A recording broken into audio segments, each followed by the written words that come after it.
জুলাই আগস্টে সংগঠিত মানবতা বিরোধী অপরাধের মামলায় ওবায়দুল কাদের, বাহাউদ্দিন নাসিম সহ 7 জনের বিরুদ্ধে অভিযোগ গঠনের উপর শুনানি আজ।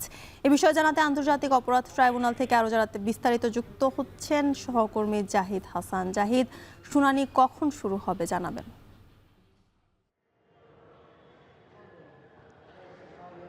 আন্তর্জাতিক অপরাধ ট্রাইব্যুনালে আওয়ামী লীগের সাধারণ সম্পাদক ও সাবেক সড়ক সেতু মন্ত্রী ওবায়দুল কাদের, আওয়ামী লীগের যুগ্ম সাধারণ সম্পাদক সাবেক সংসদ সদস্য আফামা বাহাউদ্দিন নাসিম, যুবলীগের চেয়ারম্যান শেখ ফজলে শামস পরশ এবং মাইনুল হাসান নিখিল, ছাত্রলীগের সভাপতি সাদ্দাম হোসেন এবং সাধারণ সম্পাদক শেখ ওয়ালি আসিফ ইনান সহ 7 জনের বিরুদ্ধে জুলাই আগস্টে যে সারা দেশে সংগঠিত মানবতা বিরোধী অপরাধ হয়েছে সেই অপরাধে তাদের বিরুদ্ধে মামলা হয়েছে এবং সেই মামলার আজকে আনুষ্ঠানিক যে অভিযোগ দাখিল করা হয়েছে সেই অভিযোগের উপরে আজকে শুনানি হবে, অর্থাৎ অভিযোগ গঠনের উপরে শুনানি হবে। তাদের বিরুদ্ধে মূলত অভিযোগ হচ্ছে যে জুলাইয়ের যে ছাত্র জনতার আন্দোলন হয়েছিল সেই আন্দোলন দমনে তারা উস্কানিমূলক বক্তব্য দিয়েছেন, ষড়যন্ত্র করেছেন এবং এই হত্যাযজ্ঞে তাদের যে সম্পৃক্ততা রয়েছে, তারা যে নির্দেশনা দিয়েছেন সেই বিষয়গুলো, সেই অভিযোগগুলোকে নিয়ে মূলত এই মামলাটি সাজানো হয়েছে। সেই মামলায় আজকে ট্রাইব্যুনালে অভিযোগ গঠন হবে কি হবে না এই বিষয়ের উপরে মূলত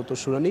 আজকে শুরুতেই রাষ্ট্রপক্ষে প্রসিকিউশনের পক্ষ থেকে চিফ প্রসিকিউটর মোহাম্মদ তাজুল ইসলাম অথবা অন্য কোনো প্রসিকিউটর তারা এই শুনানি করবেন এবং তারা তাদের বিরুদ্ধে যে অভিযোগগুলো তারা উপস্থাপন করেছেন, তদন্ত সংস্থা যেই অভিযোগগুলো ফরমাল চার্জের মাধ্যমে ট্রাইব্যুনালে জমা দিয়েছে সেগুলো আজকে আদালতের সামনে উপস্থাপন করা হবে। এরপরে এই মামলার 7 জন আসামি পলাতক রয়েছে, ওবায়দুল কাদের, বাহাউদ্দিন নাসিম, সাদ্দাম ইনান পরশ এবং নিখিল সহ এই মামলার যে মোহাম্মদ আরাফাত, এই 7 জনেই এই মামলায় পলাতক রয়েছেন এবং এই 7 জনের বিরুদ্ধেই মামলাটি শুরু হবে। এবং এর আগে আমরা দেখেছি যে শেখ হাসিনার মামলায় শেখ হাসিনা এবং তার সাবেক স্বরাষ্ট্রমন্ত্রী আসাদুজ্জামান খান কামাল, তারা 2 জন পলাতক ছিলেন। সেই মামলায় আইজিপি চৌধুরী আবদুল্লাহ মামুন গ্রেপ্তার ছিলেন, কিন্তু এই প্রথমে একটি মামলা যে পুরো মামলাটিতে সবাই পলাতক রয়েছেন। এর আগে আমরা মাহবুল আলম হানিফের মামলায় দেখেছি যে পুরো আসামিরাই পলাতক রয়েছেন।